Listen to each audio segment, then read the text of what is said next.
Hey YouTube, Safety here. This is a map of Northern California showing the earthquakes that took place yesterday at 2.6 and then also here at 4.3. These were both located in the geyser areas, so there's typical activity going on there.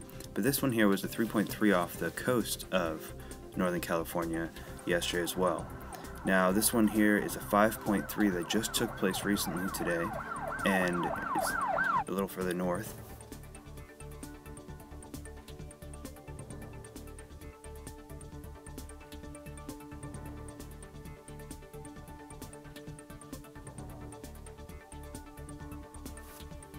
As you can see, it was felt over a wide area of Humboldt County and other parts of Northern California. Now on some maps this 5.3 is also being marked as a 5.5. I haven't got word exactly what it is yet, but I'm sure it's somewhere in that range. The people on the ground said it's at least 4.9.